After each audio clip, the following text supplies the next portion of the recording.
Okay, we are live. Hi, this is William Ramsey. Welcome to William Ramsey Investigates. On today's show, I have a very special guest. He comes to us from Canada. His name is David B. Gosselin. His last name is spelled Gosselin. And he came to my attention. I've seen a couple of his work. He's associated with Matt Ehret, Ehret, Canadian Patriot. And something came across my thing that looked very interesting to me. And it was a documentary titled Devil at Woodstock. And I haven't seen it yet, so I intend to do it. I'll be out of town next week, but I intend to do some watching of videos and stop reading and get away from my computer. But I followed him a little bit because I think he must be in that orbit, David Gosselin, in Ehret's orbit. And it came to my attention, he published a new book. So if you're watching this on Rockfin, Rumble, or X Twitter, you'll see the title and the famous Duomo of Florence or Firenze. And the full title of his new book is A Renaissance or New Middle Ages, Magic, Mystery, and the Transformation of the West. Really interesting material. I read through that. We were talking about it in the pre-show. But this is not his only work. He also has a Substack called Age of Muses, so I'll put a link to the Substack.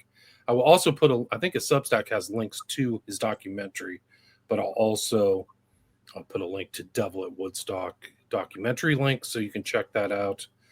It's also the editor-in-chief of the Chained Muse, and he publishes New Liar magazine. But again, we're going to talk about this. There's a lot of names you'll recognize. A lot of people I've studied. Somebody who I put out his The Ultimate Revolution, the famous kind of speech that Huxley made at Berkeley in 1962. But David Gosselin can talk more about that. So David, welcome to the show. Thanks for having me, William. Awesome. So for people who haven't heard your name, kind of maybe not heard your work or heard of the new documentary, maybe you can talk about your background, your research, and what research you did leading up to the publication of this new book, A Renaissance or New Middle Ages. Right. Well, this has been a work in progress for about the last 5 years. The initial research for this book goes back to, what a surprise, COVID and the pandemic. And I had published a piece or written a piece for Matt Ehret's Canadian Patriot Review called Mind Space, Trans Warfare, and Neurolinguistic Programming, or something like that. I forget the exact title. But it was about how neurolinguistic programming and various sorts of what they call nudging, so advanced social engineering techniques, were being used to frame the messaging for the pandemic. And it was really a culmination of pretty much 100 years of social engineering research, going back to Bertrand Russell and all these things, Huxley, about how do you get people to basically change their beliefs and behavior without having to make a conscious decision. And so nudging, and this goes back to even the officials, Jared Taylor, and they were the Obama administration officials. Cass Sunstein too. Cass Sunstein, yeah, they were the pioneers of nudging, and this was also, it was brought back in Britain for the COVID messaging by Fabians. They were giving a speech. I believe it was in I forget, it was 2019 or something, and they were saying we need to bring back nudging that the Obamas had been pioneering there in 2007. Basically, how do you target the automatic motivation? So we have conscious decision-making processes, and then you have the automatic systems, which are important. I always give the example of, if you're riding your bike or something, you're on the street or you're driving your car, and something comes into your, you're about to crash, you kind of swerve automatically. You have these instincts that are there. And so nudging was really about targeting those automatic motivations, whether it's leveraging our reliance on authority. If we go to the doctor because the doctor studied medicine for years and years, we don't have all the information he has. So authority is a way to leverage decision-making. You do what the doctor recommends. And they basically, in this Mindspace document, by the behavioral insights team in Britain, this is really the brain that created the COVID messaging. So they really blew up after that. So I started looked at that, and that led into the question of trance, right? So my book is called The Transformation of the West, right? That's part of the title. And yeah, how do people seem to undergo these magical transformations suddenly and often without fully understanding what's happened to them or that anything has even happened, right?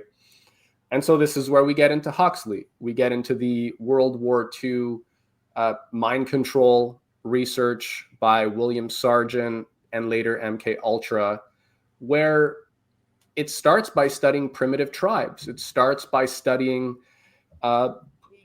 magical rituals, religious rituals, and the spectacles in seeing how people under emotionally heightened states become open to new ideas and beliefs.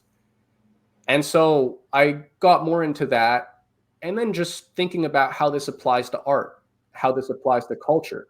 If we go back to the classical Greek stage, it's a transformative experience. You have this tragedy that's being played out, and the playing out, right? You're getting people to play out a scenario that they can basically experience vicariously by being in the theater. And I mean, this is Shakespeare. This is classical tragedy. Those are also transformations. Now, what ideas you introduce in that process, whether it's, say, you can compare classical art with mass culture or pop culture, they both do it. And so one of the problems that we have in our modern age is that a lot of the art and culture is confined to the lower forms of trance, if you will, right? You got Britney Spears, you got Lady Gaga, you got a lot of catchy songs. There's a lot of talented musicians and producers behind the scenes that put interesting songs together if we kind of just look at them technically. But then when it comes to the question of ideas, and that's what Plato was always trying to get at in his Republic. He's going after the poets, and he's saying, you guys are good image makers. You make compelling images. You got the martial sort of virtues of Homer, people prizing bravery and honor and courage. And those are all good things.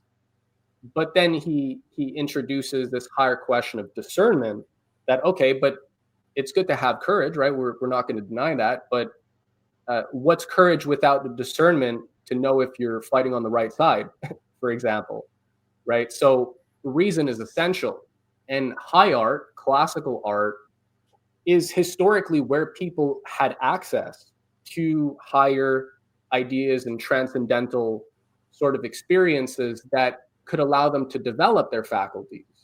Whereas I'd say pop culture oftentimes it sort of flattens people.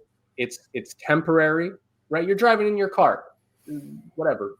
Taylor Swift comes on, Janis Joplin comes on, whatever it is. You're from one moment you're bored, you're just driving, you're stuck in traffic. Some song that you used to listen to 40 years ago comes on, and you're transported, right? You're sort of your state is magically altered. And so that's why I like this idea of trans warfare, where we can think about a lot of culture as all these feedback loops of all these transformations that are happening, whether it's like dystopian sci-fi, where you're having to play out all these like Hunger Game and dystopian scenarios, or it's a song. Lady Gaga, I mean, her all her recent songs, they're very hardcore Gnostic in their themes, but they're pretty catchy. They got some of them have billions of views on YouTube because the sounds and the music transports you. But then what's the content, what are the lyrics, what story is actually being told? You have satanic themes that are sort of treated in a very fun way, is probably a good way to put it. And I'd say that's how a lot of Satanism has sort of seeped into our culture. First and foremost, the real serious and intelligent Satanists and Luciferians, they know how to be playful. And that's also what we experience in culture, right? We're exposed to ideas visions, dreams, and we can be playful. We can experiment. Our imaginations, we're allowed to go places that just everyday waking life won't allow. And that's also how we make discoveries, right? Like that's like no discovery has ever been made without use of imagination. You encounter a paradox. You encounter there's some question marks. Something doesn't make sense. There's some missing element in a theory. And a lot of that is resolved through thought experiments. And, suddenly you try different things and suddenly you get a eureka moment. So all that is subjective, and yet it can be guided. It can be inspired. It can be directed. And so with pop culture, we see that it's directed towards a dark place often, or increasingly so, but it's done in a very fun way. Right. Dancing, Lady Gaga, for example, outfits, dancing, fun, but she is really Luciferian. And if you put her whole works together in one thing, she has to be seen as like a high witch or something, because all her themes are like born this way. So there's no change. There's no better. That's just the way you are. And she promotes all that stuff. It's incredible. Like I've seen her with the egg, like really deep occult stuff. Like it's really incredible what she's been able to put out in the pop culture in a very accessible culture. And one of the interesting things when you're thinking is we may not be going through massive changes during our day, but we definitely are switching different levels of consciousness, whether you're listening to music, working, driving in your car. That's why some people like to drive in their car, because it's a different state of consciousness. Right. Or watching TV, passively letting TV or sports watch or something like that. People take it for granted because it's so normal. Yeah, and so I have several chapters that kind of break down, the structure of magic, if you will, in art, period, but then also contrasting modern or pop culture with classical culture to look at the effects. And so, yeah, one of the chapters is meet the artists behind the artists. And I do a little profile of some of the people behind, for example, Lady Gaga. And more, there's a quote that's been resonating with me by Albert Pike. Humans are the automata of providence. He says humans are simply the automata of providence. And so I think Gaga, like, I don't even know how aware. I think they are, but at the same time, something tells me, and what we know about MK Ultra and Hollywood and stuff, they're automata to a certain degree. And that makes more sense when we look at people like Marina Abramovich, that was a big influence on Gaga, or one of her producers at Interscope Records, Fernando Garibay. I do a little profile on him, and once you lift the veil on this thing, they have their whole culture, industrial complex. They have like retreats in like Ibiza. They have like the Liminal Collective, which brings together high-powered CEOs, intelligence, business people, artists, and weaving all that together. He gives courses on how to develop and advance your creativity. And so these people, they're operating on a different level. And so Gaga, I mean, there's a certain mystery there, but this automata thing, there are real artists behind the scenes that I think most of the pop artists are it's their material, but the vision, the musical vision and stuff, some of it, the artists probably have a say, but this is where nudging comes in. This is where, how do you guide people to certain places without telling them where to go, right? How do you create gaps in their thinking so that they feel like they've kind of arrived at their concepts on their own, but they haven't? I mean, one of the videos I saw of Gaga, of course, it's like one of these recent ones. There's human cannibalism on the table, and it's got a cabaret theme, and it's like, I mean, she's not thinking about she's gone to Marina Abramovich shows or whatnot. She got her ideas somewhere, but yeah, there's a whole host of pictures of her with Abramovich at these fake body parties and stuff like that. So yeah, so I mean, there's that whole culture that they're sucked into, and they're kind of a lot of them start off a bit more, I saw a video that was just comparing all the pop stars in their early days versus now, and there's always this dark turn that happens, and that seems to be a recurring theme, where people are like, you have to get in touch with your darker side. That's more edgy, that's more interesting, right? It can't just all be poppy and like nice themes, right? That's how they're gonna put it. You need to take some chances, push your limits. And so that's where it comes in, right? It comes in with like, well, do you want to push your limits? That's also Scientology, right? Do you want mind to prevail over matter? Do you want to transcend the limitations of your current life? And so then you see, I don't know if you saw Mission Impossible, the last one, or the second to last one, where Tom Cruise does this crazy stunt, right, where he's driving the motorcycle off the cliff, and there's a video on YouTube that's showing the rehearsals, and he's doing all the stunts by himself. He's an example of that Scientology ethos, where you're pushing your limits to beyond what you thought was possible, and everybody's freaking out. The director, like, people are looking away because he does it once, he gets it perfect. Then he's like, no, we got to do it again. It's like a whole thing, right? Drones, you're literally, he's riding his motorcycle off a cliff, and he's got a parachute, he's got everything. So they got ways to sort of seduce people into this labyrinth of transformations and experiential knowledge, right? Push your boundaries. You need new experiences that are going to do that. And obviously there's somebody there to suggest what kind of transformative experiences you might be interested in. And this isn't new though, right? These transformations, this is the importance of like Bateson, Margaret Mead, and going back to these things. You talk about the rites of Eleusis that I know about from Crowley, but this is a constant theme of kind of using drugs and ecstatic dancing and whatever it is. I mean, even dervishes, or even if you go back to the assassin who I talked about in an earlier show, like these things are this kind of transformation, almost like this automaton, robotized, which I think could be seen as synonymous with like robotization of the human character, right? Would you agree with that?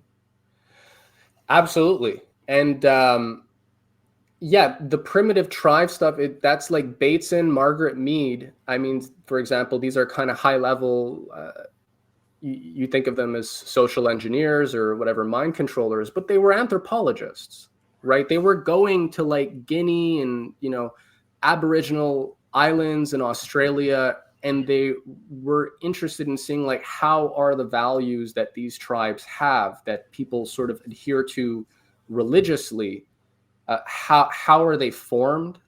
And so this is where cybernetics comes in as well, where like you can make like whether it's a Venn diagram or like all sorts of different charts where you chart the nodes and like what are the main centers of meaning and how do these emanate and shape the other social spheres and cultural spheres. You can map that out with nodes pretty much. And so then you get a feedback, right? So people go through these experiences, they all have these common experiences, and their worldviews are transformed or developed in certain ways based on these series of experiences and the overarching culture. And so then you start to think, okay, well, how do we create our own set of feedback loops, our own cybernetic system where we can repattern the current social system based on having these fundamental values sort of reimagined with new rituals, with new, whether it's recycling, right? And then it ends up, you find out it's all going to the same place. Like, right. But you're just getting, they're little things. Like that's what nudging is, because the whole Gaia agenda, right? The whole environmentalism, depopulation thing, a lot of that was sort of popularized, whether it's from Earth Day. I remember we used to clean up when I was in elementary school. You have Earth Day and all the kids, we go and we clean. We would like pick up garbage and stuff. It's funny to think about now. You have recycling, and then you just have all the doomsday weather apocalypse stories, and then you find out that, I mean, Global warming, yeah. there was natural catastrophes before. Last I checked, civilizations have vanished because of these things, but yet apparently it's because of man.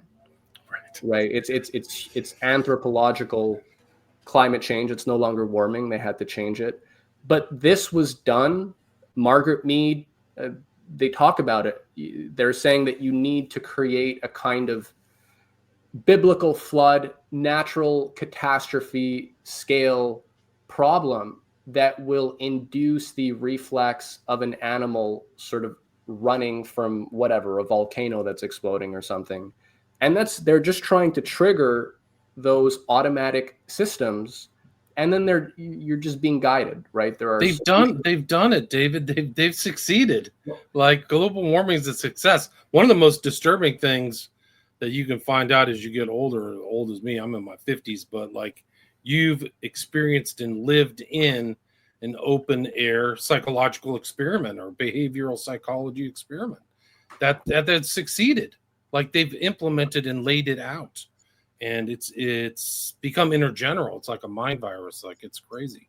Yeah, and at the same time, I would point out though that as they succeed, they're kind of, in some ways, they're shooting themselves in the foot, or they are. For example, there was this whole anti-nuclear degrowth agenda, which they kind of still have, but now they're stuck because if you think of whether it's like the BRICS nations, or you think of countries like China, Russia, and South Korea, other countries that have industrialized, they took the breakthroughs that initially were realized in the West, right? The continental scientific tradition comes out of the Renaissance. That's actually where it comes from. It comes from a few visionary Western minds. They were philosophers, they were scientists, they were theologians. I go into this in the book, whether it's Leibniz, whether it's Kepler, Nicholas of Cusa, Da Vinci. We have a whole tradition of science, creativity that was unparalleled in the whole history of mankind. And that's what led us into the modern age.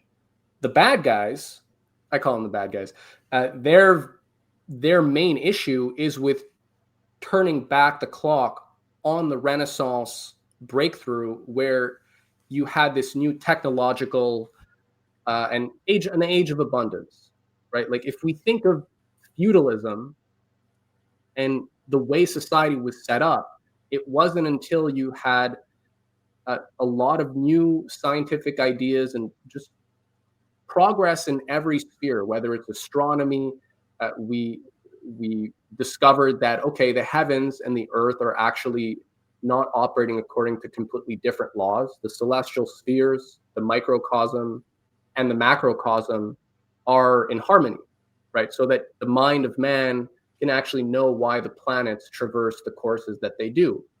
Before the Renaissance, for over 1,000 years, the Aristotelian system said that the heavens were divine, it was the infinite, and the earth was the finite, it was the fallen world, it was imperfect. The heavens were perfect. And so the perfect and imperfect never meet. Logically, you'd be violating Aristotle's law of no contradiction. And so there was a fundamental divide between the mind of man and God, technically. And it was really, knowledge of the divine would either just come through authority, or it was it was gnosis, right? Certain people had a special access to the divine, but it was still a feudal system. And with the Renaissance, you had the idea that, well, every human being is in the image of God. That wasn't a new concept, but the idea was that man could actually participate in creation. He could uncover the laws governing the universe, and that would allow him to increase his power over nature. And that goes back to Genesis: subdue the earth, multiply, be fruitful. It's literally the basis of it's at the heart of Christianity. And so when we think of the Satanists, they don't like this idea that every individual is in the image of God. because of the inherent potential that's implied there, which is that human beings can make discoveries. We're able to discover new knowledge. And so when you have a culture that's dedicated to that, which is what American culture, I mean, if we go back to Kennedy, we go back to the space program, the mindset, the idea of innovation, new frontiers, that was normal. That was there was a healthy idea that there were no limits to growth. The limits were defined by man's knowledge of the universe, his understanding of creation. And to the degree that he would further seek to investigate the workings of the divine order, he would be able to transcend those limits. He would, whether it's creation of new resources, creation of new technologies, there are no inherent limits to growth. Those limits are really defined by man. They needed to get rid of all that. And that's where this environmentalism stuff, I think that's the longer picture. The idea is they wanted to go away from this Judeo-Christian idea of a sort of, basically you could say, where man and nature were not separate, right? What's unique about Christianity, I mean, it really emphasizes the uniqueness of man in contrast to nature, and that man has the ability to master nature. The Gaia idea, right, the Earth Mother idea, is that man, the animals, nature, it's all one divine, mystical, harmonious being, if you will. And there isn't that qualitative distinction between man and animal. There really isn't. There's only, if anything, a mystical sort of, you can tap into a deeper mystical reality, but then they'll tell you that you need to use your intuition. It's very sensual, right? You have to go through these rituals. And so the idea of discernment, that man could use his reason to discern whether it's moral principles or the principles of nature, that led to a revolution in man's relationship to nature. That led to an industrial revolution. That led to an agricultural revolution. These are the things that the New World Order types technically hate. Right. That's why, I mean, Bill Gates is buying up all the farmland, right? Like, no, we have to control the food. If we can't destroy the idea of technology, if we can't destroy the idea of science, we have to find some way to control it. And one of the big sleight of hands is, well, science, the Promethean fire, ultimately man will destroy himself if he believes that he can wield this fire. And so we have to get man to relinquish that fire, right? That the Zeus, almighty and all powerful, knows better than man. And it's when man thinks that he can have some kind of self-determination, not that it's, I'm not talking about like self-worship here, or some kind of, not the Luciferian worship of self, but the idea that human beings as individuals have sovereignty and a sacredness, each one being unique, and that can be developed. You got to do away with that if you want human beings to just, as Albert Pike said, be the automata of providence, right? Where human beings are just pawns. So the Satanists have this really messed up idea of human beings it's Nietzschean in one sense, because it believes, there are superior beings and lesser beings, and some are like not fit to live, right? Their lives don't have value. And at the same time, they believe that all humans are kind of dispensable, and it's like the kind of collective, controlling the collectives and directing the collective. So it's a radical individualism and a radical collectivism, the worst of each extreme. The worst, right? You're a resource. You become a resource or a stat or a number. Like, it's pretty dark. Like, these guys and the control, they're the ones actually stepping in the way of that providential view, or the view of self-determination. Like, they're going to determine it. Like, think of the teal types and the carp types and some of these Palantir AI types literally are putting themselves into kind of like a Bond villain's place, like they really are, and implementing this stuff. Like, I mean, I think what's going on in Gaza and all the surveillance and stuff is really for themselves. Teal is almost like a Saruman or something. It ties into your book too, this kind of view of like the magic of even in the fictional books of Tolkien. Some of these guys have that idea. They all love Tolkien, by the way, which is why it's called Palantir. But well, what's funny is that, again, so we're talking, or when I was talking about the Renaissance, I was sort of emphasizing this question of reason and discernment, man being able to cultivate that. They're occultists, and so in a sense, they have an irrational view of things, and yet they're also hardcore materialists, right? They're technocrats. They believe that human beings are largely just an aggregate of chemicals and compounds. And the whole eugenics idea is that if you can better engineer, let's say, the brain to fire off neurons in a more efficient manner, you'll have smarter, faster human beings.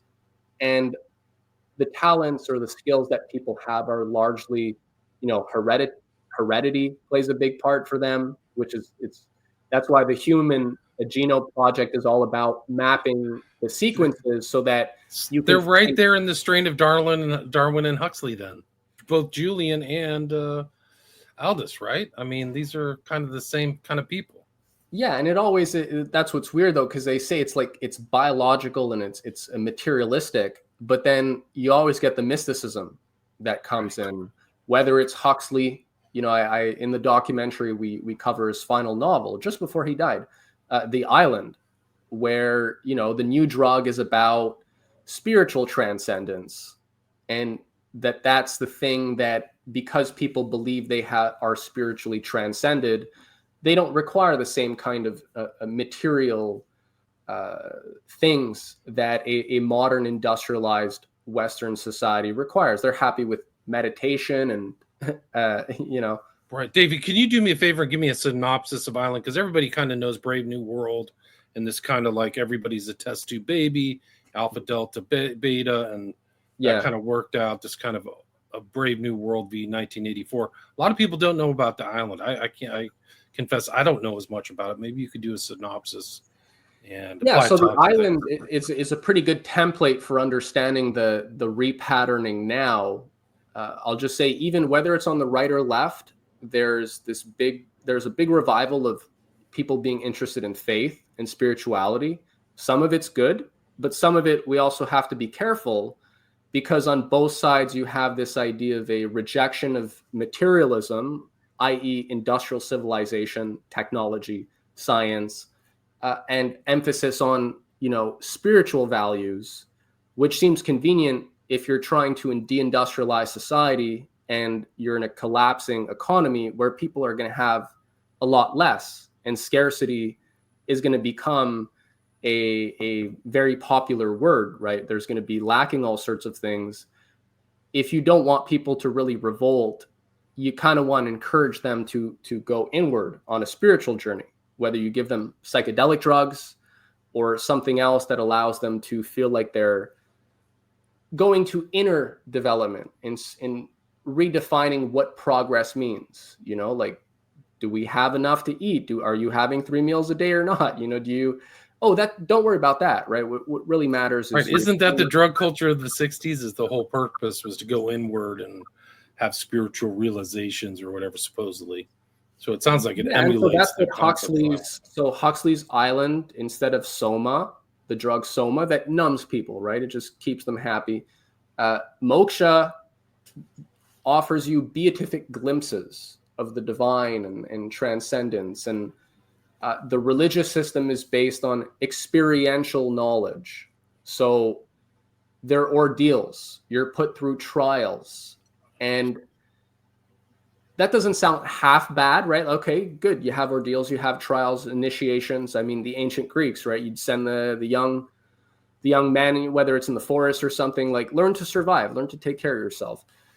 But then there's also danger because, experience is subjective as well. So if people are just, their idea of the divine is just their subjective experience of going through a psychedelic trip, I mean, people come out of psychedelic trips with very different ideas, right?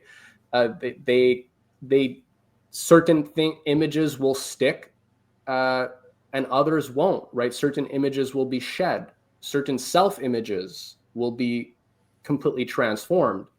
So it opens up to, Timothy Leary calls it scientific paganism, to a pluralism where you don't really have one reality, right? People are having different religious experiences. So necessarily there are different gods, if you will. There are different deities.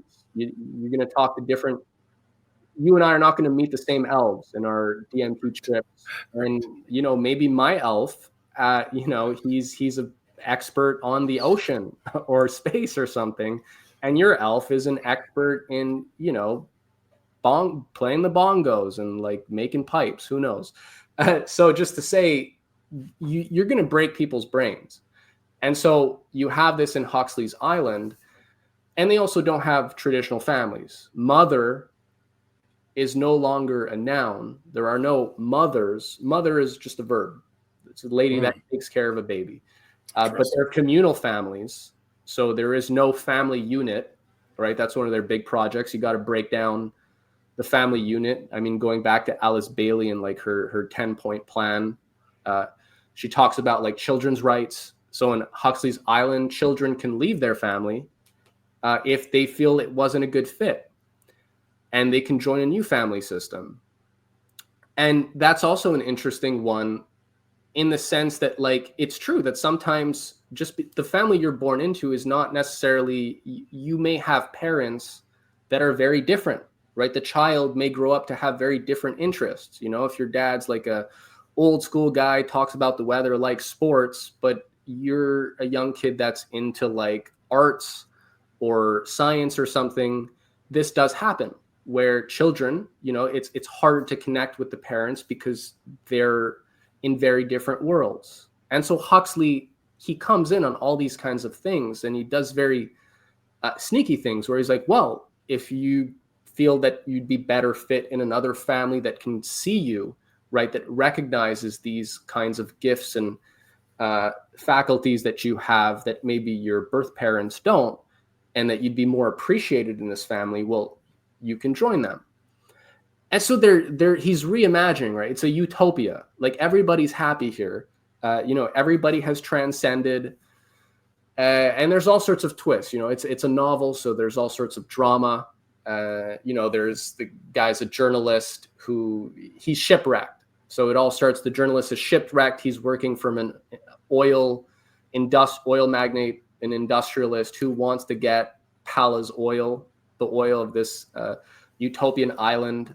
And so he has to convince them to kind of industrialize. They need to get the island to willingly industrialize. And so the journalist is profiling everybody, and he's getting into the inner circles. And I think it's a very interesting novel. It's also more sophisticated and evil, I'd say, than Brave New World, because it takes this spiritual approach to things, because Brave New World was much more limited. Interesting. It reminds me, in my visual thing, I've driven to Esalen, and Esalen is almost like an island off the coast of Big Sur. It's really a beautiful piece of land. Like, it's an incredible property. But if you envision, like on a map, Highway 1 going up the coast, and then off to the left is this kind of outjutting kind of piece of land, and that's Esalen. It's almost like an island overseeing the ocean, and it's almost like a utopia.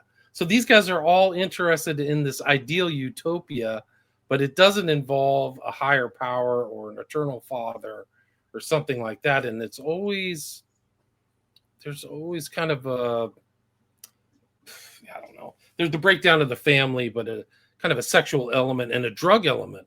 And it's a drug element to Huxley. Like, he was very much close. He was close to Leary. I wrote about it in Children of the Beast. And it's interesting. He died the same day Kennedy died and C.S. Lewis. Right. But when Huxley passed away, his wife was dosing him with LSD.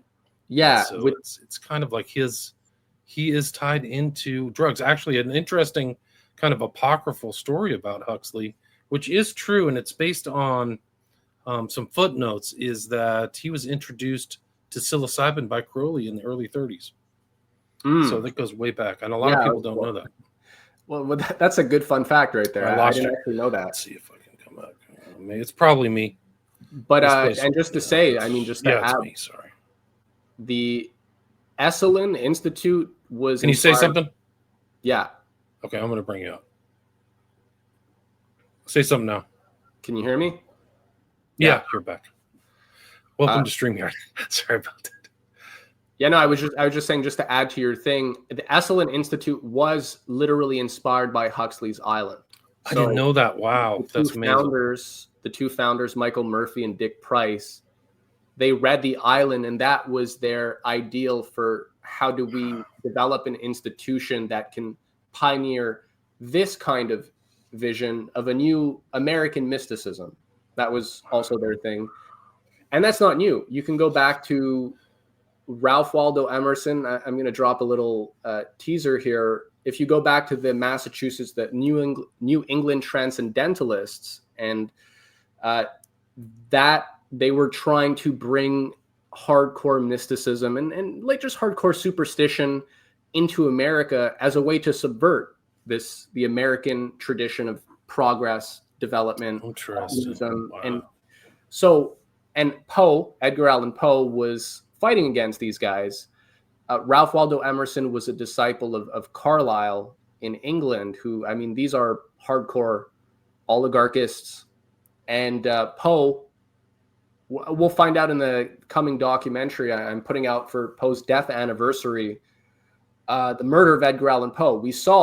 Matthew Arrett solves the murder of Edgar Allan Poe. There is this total cover-up of what happened, because the true story, once you get to know the kinds of enemies that Poe made, and he was fighting that age's kind of transcendental utopianists. That Ralph Waldo Emerson, he's this big nature, he's presented as big nature and mysticism guy, but it's the same oligarchical connections. Wow. And Poe was going to war with these guys.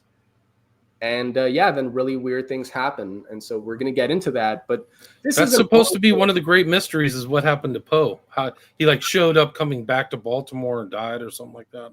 If I remember. He was delirious, and he was in somebody else's clothes, and it's got all. But then there's a lot more. The murder of the Marie Roget, which is, he pioneered the detective story. How do you solve problems? How do you solve murders? Murder in the Rue Morgue, the Purloined Letter. Marie Roget was a real murder case, a case of ritual murder.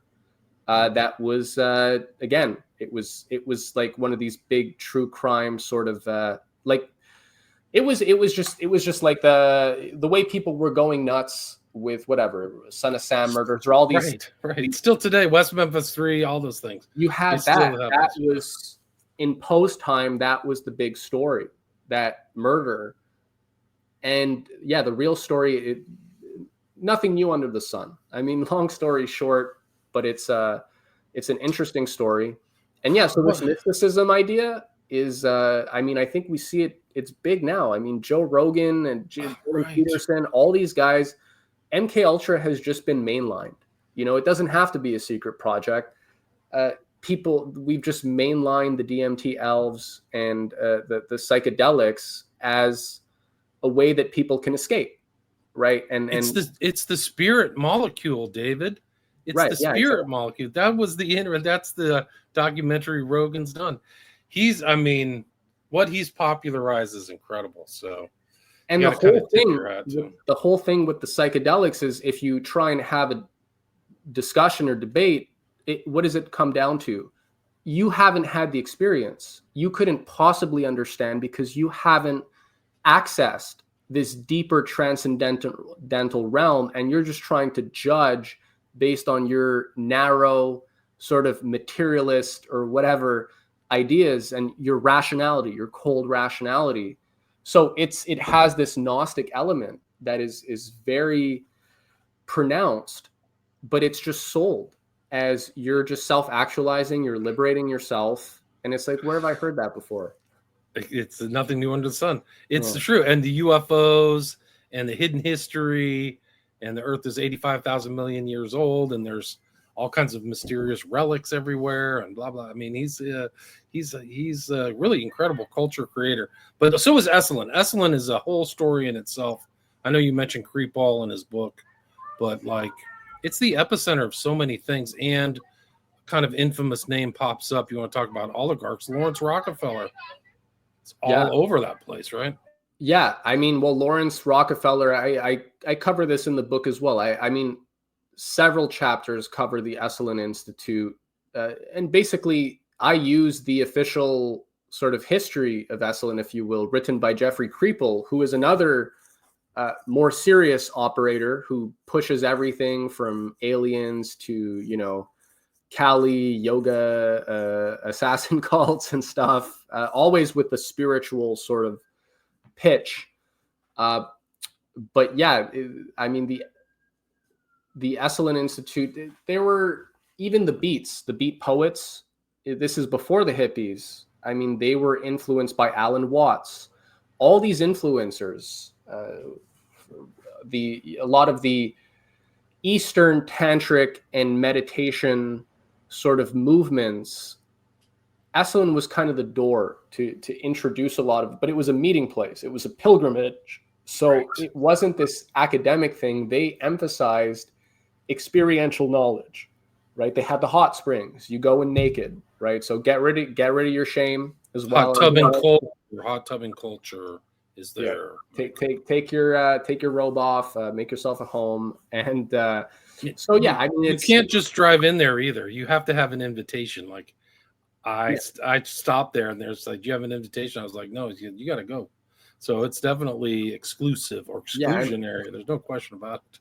Yeah, you always get that, right? And finally, you know, in a church, you can just walk in, right? If you want to go pray, if you want to go work, these places, not so much. I mean, but the amount of New Age luminaries, including Manson, who was there like a week or two before the killings, but the amount of luminaries, you mentioned Watts, almost everyone, Robert Anton Wilson, Leary, I don't know, the kids are having fun out in front. I don't know if you can hear that. No, anyway, they're all there at Esalen. They're like Maslow, Maslow. This was peak performance. All the stuff we Twitter. I mean, it can't just be me, but a lot of Twitter now, it's all about like whether it's like looks maxing or how do you achieve your peak performance, test maxing, this and that. A lot of these things go back to Esalen as well, and the whole idea of transcending your limits and self-actualization. So I think there's a useful distinction between, even if it's not the Luciferian, if you will, is dedicated to the worship of self versus Satanism, which is the worship of Satan, right? So they have, probably they're all, at the end of the day, right? You lift the veil, you find out they're kind of all friends. But the idea of the worship of the self, that I feel a lot of the conspiracy stuff, or not a lot, but people can get caught up in the kind of cartoonish plastic devil horns style Satanism. And, you know, people just kind of get really hysterical or worked up over it. But the Luciferian sort of emphasis on the self and your self-actualization, your self-determination, it's more subtle.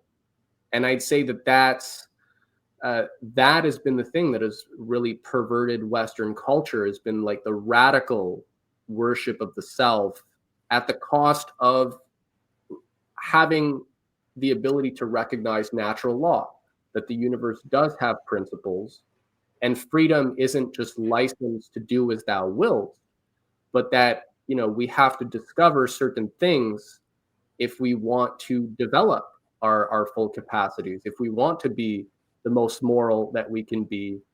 You can't just go by intuition as well, right? You can't just go by trying to, actualize your will. So they mess people up with that, right? Because obviously there's an importance, there's a uniqueness to the self, but it can't be the end all be all. How do you straddle those two worlds though, right? Like the universal and the individual. I mean, this is one of the main questions of philosophy, and people get caught up, right? They get pulled into these. You have all these different cults that are there to kind of seduce people, and depending on what their interests are, you want to advance your life, you're not happy. Money could be a cult, one of these money gurus, or exercise gurus, or cultists, or Scientology. Stay away from that. They have a lot of sophisticated things in there. But yeah, you got to be careful out there, especially because there's these people lurking around. They've learned these kind of gamesmanship kind of cults and stuff like that. They're looking for fresh recruits, so be careful out there. We are at the 50-minute mark, David. Oh wow. Yeah, so it's gone fast. The you talk about a Renaissance or the New Middle Ages, but you also talk about a Renaissance or the Reset. So we Right. had this kind of almost technocratic, oligarchist reset pushed upon us.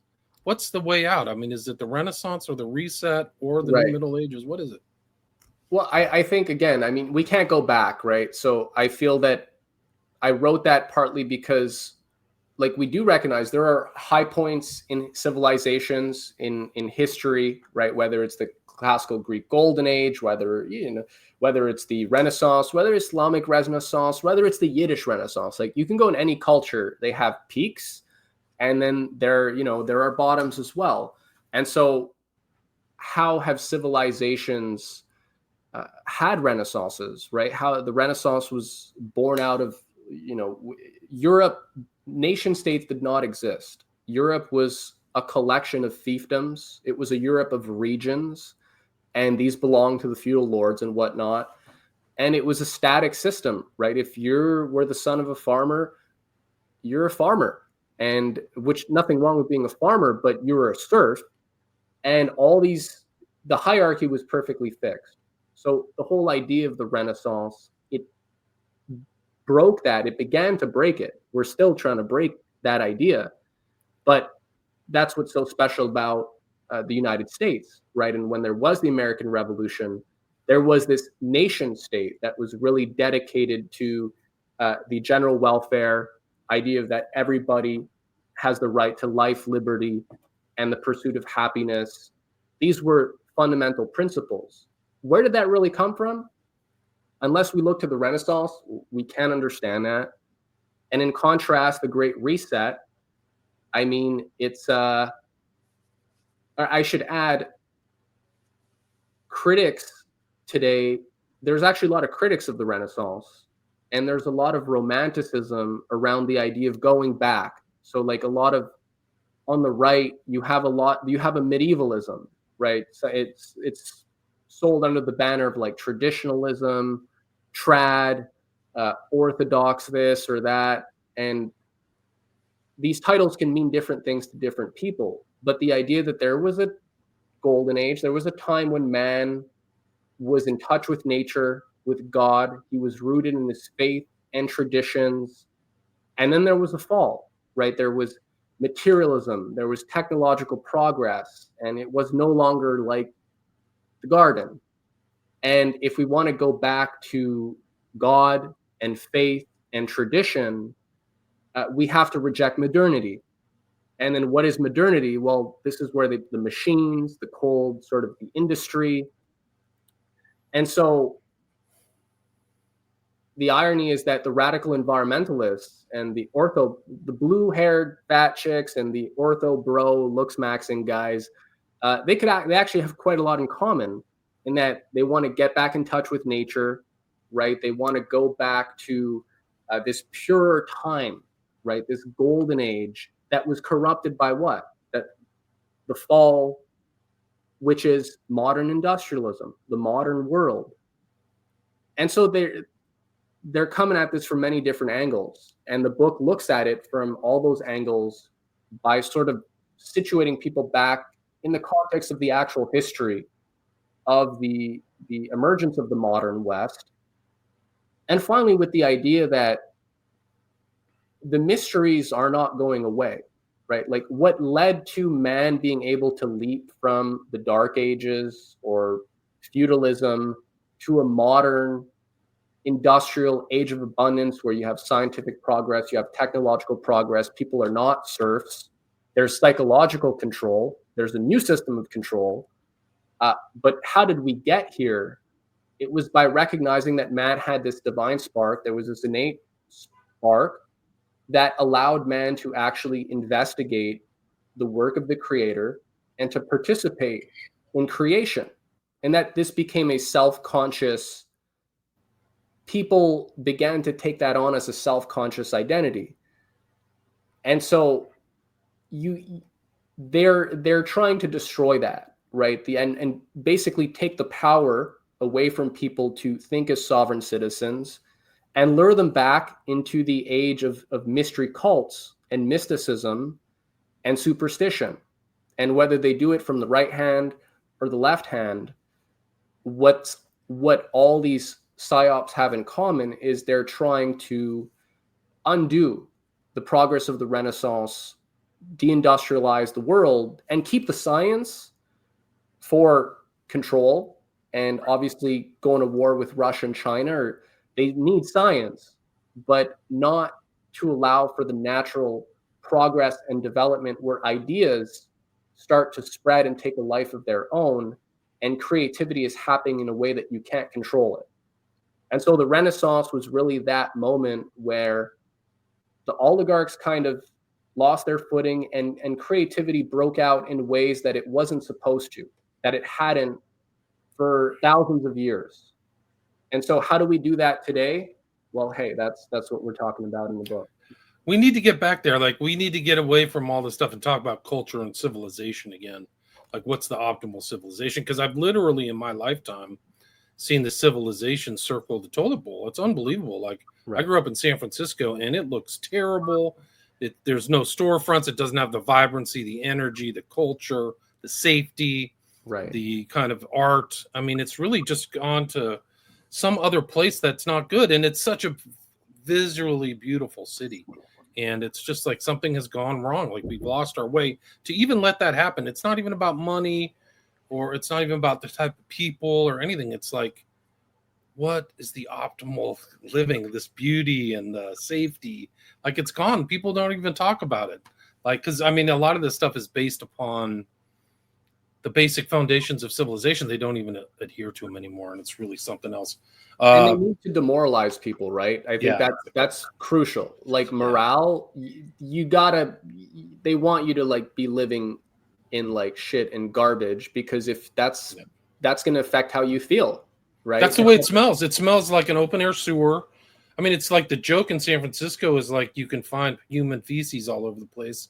It smells like piss, and nobody does anything. So I always like the double meaning of demoralization, because you get demoralized, dejected, but your morality's lowered. So like the highest expression of civilizational morality is to like care about the other person. And that's kind of one of these things about this self theme that you've talked about for 60 minutes. If you only care about the self, you're losing out on the other things, but you're not all working together to a common end anymore. So it's all disjointed. And it's part of the larger sociological demoralization that we used to join clubs or bowling clubs or anything, Christian churches, and that's all gone too. So we're all just lost in the self, and it is a wilderness. To think that you're all self-obsessed, you need to go to the opposite standard. The Christian standard's optimal, where like you actually take the blame for your own faults, and you try to make adjustments in yourself to make things better for other people. Yeah, nobody's perfect. Like, nothing we're saying here is, we're not trying to like cast aspersions or anything, but it's that everybody has the capacity and the potential for development, moral, intellectual, spiritual. That's innate, and there are ways to go about it. And when there's more and more confusion, you get a lot of weird stuff, right? That starts to. Yeah. It's terrible. The kids these days are in a nightmare. The children believe they're doomed. They don't have a future. That the boomers did. They could buy a house and do all that stuff. And it's a civilizational choice. And it's based upon a lot of the stuff you've talked about today and the impacts of. So we need a Renaissance bad. We need it now. So if I started a movement, it would be Renaissance now, because there was the kind of Florence Renaissance. There definitely was Elizabethan England Renaissance. And you have to think that the American system the creation in the early part of the American thing is really a renaissance.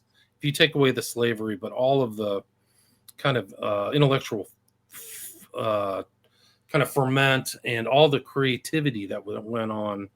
The United States took the whole idea, the experiment was to take the best, right, of these ideas from Europe, which culminated in these various renaissances, right? These ideas of sacredness of the individual, of progress, right, to form a more perfect union. There was not just, you could improve.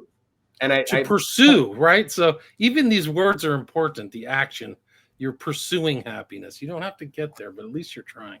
And that was baked into the American sort of ethos, the morale and the optimism. And I don't know if you listen to Tim Dillon, the podcaster, the comedian. Yeah. I've talked to Tim Dillon. Okay. I mean, I'm I listen to Tim Dillon kind of. I go to bed to Tim Dillon podcast. But we know each other. Let's just leave it at that. Well, he's a very talented guy. And wait, what were we just saying? Yeah, he was talking about he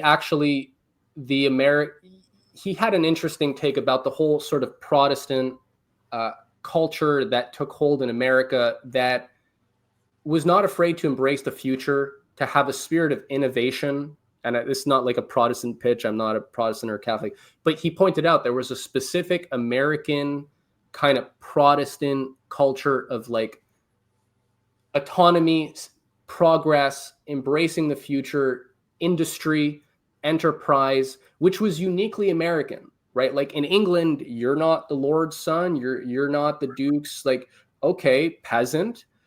In America, right, you could transcend these limitations based on merit, based on creativity, based on having an idea.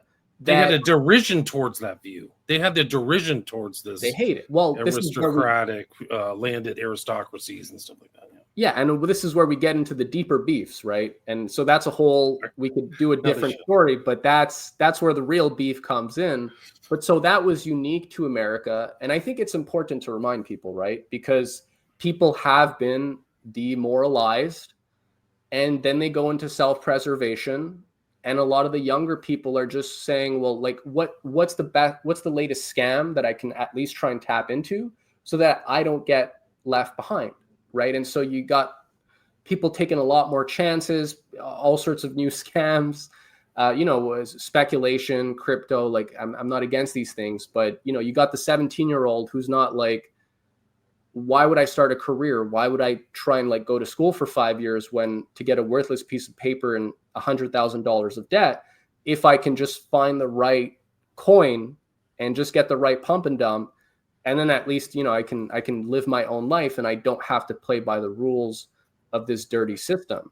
So you create all these kind of weird and destructive ideas, but that's why we need to zoom out the way I see it. Unless we know this longer, broader story, we will lack the perspective necessary to not be demoralized, but also think in terms of solution concepts and draw from the best in history in order to have some insight into what's needed today and what's lacking. I would argue a lot of this demoralization campaign is a means by the people at the very top, the oligarchs and the cryptocrats and the kleptocrats, to maintain power. So it's like a psychological warfare aspect that they may not even wholly consciously think, but it is consciously implement. I'm sure that King Charles does. But it is interesting that Cass Sunstein writes about all this behavioral psychology, who we mentioned at the beginning of the show, and his wife is Samantha Power, who's very much involved in USAID. She was the head. They punted her out. She's involved in this kind of I call them the power couple from hell. Yeah, I mean, these people are horrible. They're evil. Totally. Anyway, they're having a terrible effect on these kids. So the Renaissance now, these kids are going to be very different. Like, my children are very different than I was. We still had kind of a hope and an optimism. They don't. All of their friends don't. Really? They are all in the same boat. Yeah, you can talk to them uniformly. I'm in a middle-class area. They're like, what's the point? Why did I go to school? At least they got educated so they can kind of think their way out of it. But none of these people plan on getting houses, and none of them getting jobs. The job market now is crap. And now you've got like crazy people from like third world driving trucks or wiping out, annihilating families, and this whole, you want to talk about a scam culture. These are people with the different set of values. They do not work together. They're not the same as Americans who may like their T's crossed and their I's dotted. These people are cheat on a lot. It's a culture. I'm sorry to say that. No, it's I know. not racism. Anyway, you're going to have a real problem in Canada.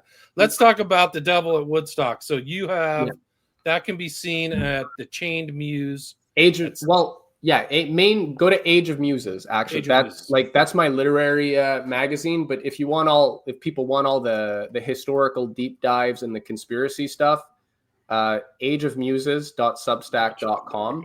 Yeah. So yeah, you see the content is quite different, though there's certain common themes.